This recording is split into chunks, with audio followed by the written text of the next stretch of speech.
And welcome back. Listen, there's a lot of ways that you can connect with people, and one of those is through social media. And if you're on Instagram, I want you to know there's a special photography exhibition showing the architectural beauty of housing buildings right in the Parkchester area. Now, here to tell us a little bit more about the Parkchester Project, we welcome now the project's creative director, Sharon, and we pronounce it Pandolfo, right? Yes, it's Pandolfo. Pandolfo, good to have you here with us, and Thank good to share with us. Thank you for having me, Daren. So, talk to us a little bit about this here. Okay, so I think that the project started from my love of architecture, right? And I grew up in the area, and I always looked at the statues. And it's one of the first things you see as you get off the 6th line, you start walking in. They're like the totems of the area, and I think everyone's seen them. And they're really beautifully done, and they're huge, they're terracotta. But if you have any affinity for architecture, you see similar structures in Manhattan.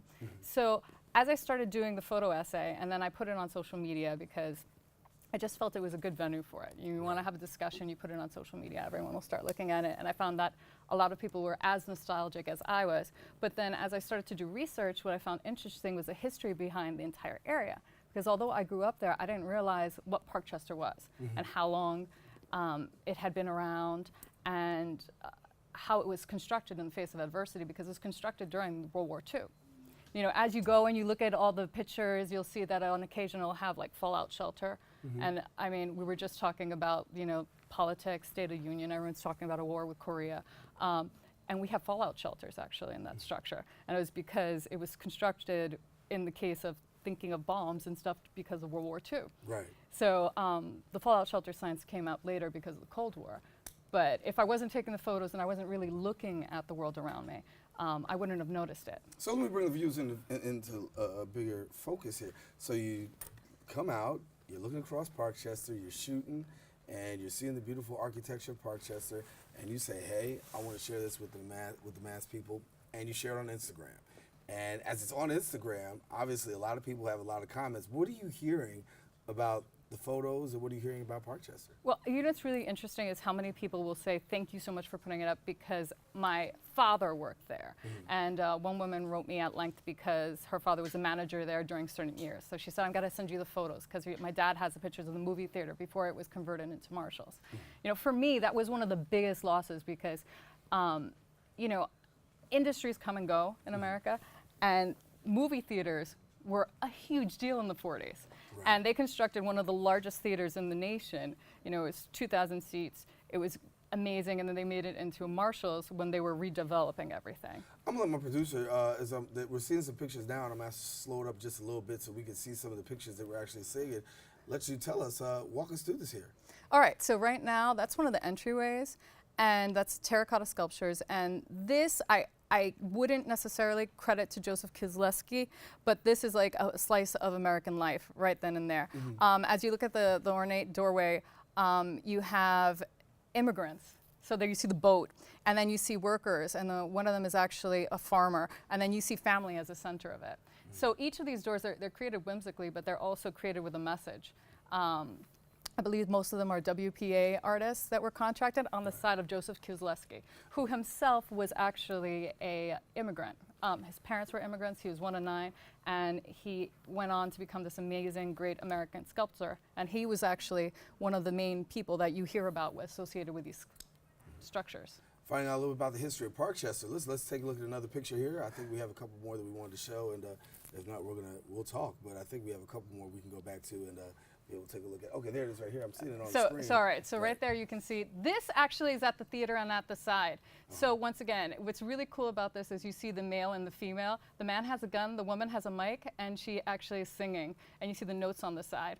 This is actually a horizontal piece, so it's interesting seeing this. When you go to the back of the movie theater, that's where you'll see the most ornate sculptures.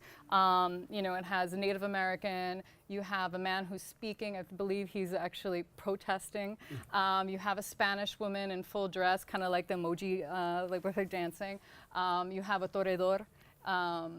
So that's all in the back, and it's actually preserved the best. These you'll see very similar over the park and the parking lots. They're on either side. So when you come in, you'll find them, and actually they're not that easy to find. They're one of the more interesting sculptures because they're reminiscent of Roman, and it's very Art Deco in their structure. Like when you look at the Chrysler building and stuff like that, you'll see those circular shapes. So another picture's coming up, but I want to ask you this. Did you have an idea of where to go, or you just looked around? To be honest with you, I was originally my parents got an apartment and it was deeper in. So I started off near the Oval. And I have a really great photo of my mom by the Oval. And the fountain at the Oval, Fantasia, was in the 1939 World's Fair. And this was displayed in the World's Fair. And originally Parkchester, when it was created to be the largest housing development of its time by MetLife. And one of the chairmen of the board, he was someone who, you're talking about the Depression era, and coming right off the heels of it when this began. And he was someone who, he started off MetLife as an office boy, and he was a chairman. So one of the things he said in his little note when he applied for MetLife was, I want a place for opportunity. And a lot of the projects, this project was about giving people grounding and having opportunity. And it's something that you're seeing throughout the Bronx now. People are looking to create affordable housing to give people grounding and homes and opportunities. And this was created at that time with that in mind. So it's funny how history repeats itself. Yeah, so give us a little bit about this. When it comes to Parkchester, what is something that you know that maybe most of us don't know that you want to share? Okay, so the same architectural firm who created the Empire State Building created Parkchester.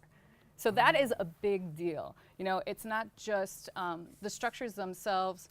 MetLife was involved in it. It was white only when it was first conceived. So when you go there now and you see all these different faces, it's reflective of the neighborhood changing, but also the laws in the world as it started evolving. The one thing about American history in particular, and it's always good to keep in mind, is think of it like your ex-boyfriend.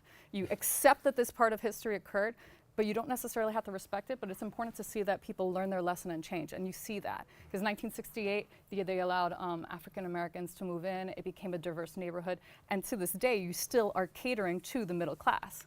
Everyone lives there as middle income. So for people who want to see more, what do they do? You could just go to the Parkchester Project. All right. On Instagram. Thank you. Thank you so much, Sharon. Thank you for coming and sharing with us. So listen, we're going to take a quick break. We got more show coming up. Got some very special guests. We got some in-studio guests, and we got a studio audience as well. Talk to you about all of that when we return right after this.